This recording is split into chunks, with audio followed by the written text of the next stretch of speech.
Ich bin Carmen Speck aus der Schweiz. Ich bin missionsärztliche Schwester und seit vielen Jahren hier in Frankfurt.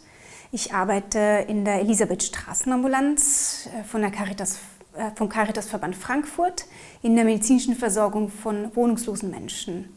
Ich arbeite dort als Sprachmittlerin, als Physiotherapeutin, auch ein bisschen in der Öffentlichkeitsarbeit und zum Teil auch in der Forschung von Armutsmedizin. Ich versuche Inhalte quasi auf Papier zu bringen, die ich aus der Praxis her wirklich erlebe und wo ich dann beim Lesen Lücken finde. Das heißt, ein Beispiel ist, ich habe in der Straßenambulanz schon ein paar Jahre gearbeitet und weil ich Physiotherapeutin bin, gucke ich natürlich auf Motorik und wie die sich bewegen, und mir ist halt aufgefallen, die haben unglaublich viel Hilfsmittel, die bewegen sich so, wie ich es eigentlich von einem Altenheim gewöhnt bin. Also mit Rollator, mit Rollstuhl, mit Stock und so weiter. Also nicht alle, aber eben erstaunlich viele, trotz tiefem Durchschnittsalter. Und da habe ich versucht, mal so in der Literatur zu gucken, was ist denn das eigentlich, warum? Und bin ich dann auf den Begriff der Gebrechlichkeit gestoßen, aber habe gesehen, dass im deutschen Sprachraum eigentlich überhaupt nichts an Evidenz gibt sozusagen. Und dann habe ich den Zusammenschluss mit der Uni gesucht und versucht, da so ein Team zusammenzustellen. Und da haben wir gemeinsam dann wirklich mal geguckt und auch herausgefunden, dass Gebrechlichkeit erstaunlicherweise ein großes Thema ist bei wohnungslosen Menschen, sehr verfrüht und eben mit einer ganz hohen Prävalenz. Dieses Elend zu sehen und das dann irgendwie so ein bisschen zu koordinieren zu müssen, auch abzugrenzen, Sachen zu formulieren, was ich nicht kann, so, das ist etwas, was ich Neues an mir erlebe und was am Anfang auch sehr irgendwie beängstigend war, weil man so krass auch irgendwie so hart auch Nein sagen muss. Und ich habe aber irgendwie so in meinem Leben gemerkt, wie ich irgendwie so sein darf, dass mir das tatsächlich niemand übel nimmt.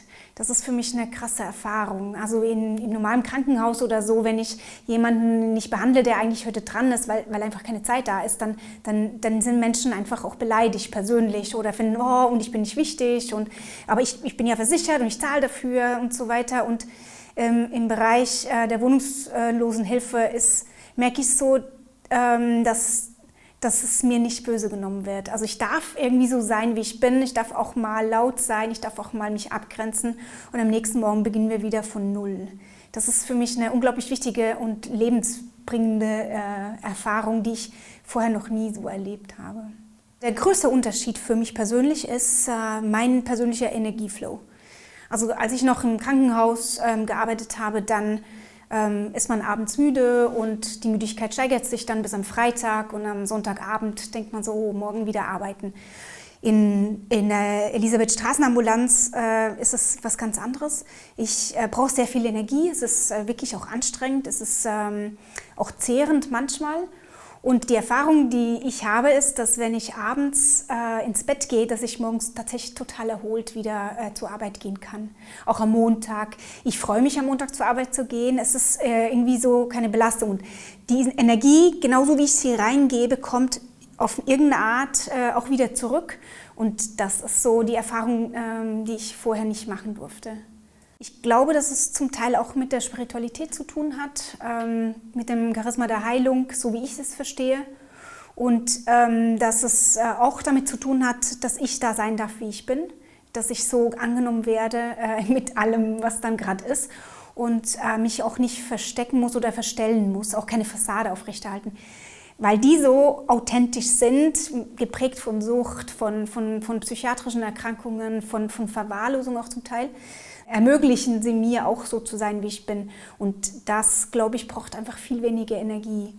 Und die Beziehungsebene spielt definitiv auch eine Rolle. Die, glaube ich, leben mir etwas vor, was ich so nicht kann. Und mindestens in diesem Bereich zu arbeiten, das zu spüren, das gibt mir irgendwas, weil ich so ein anderes Leben lebe wie die.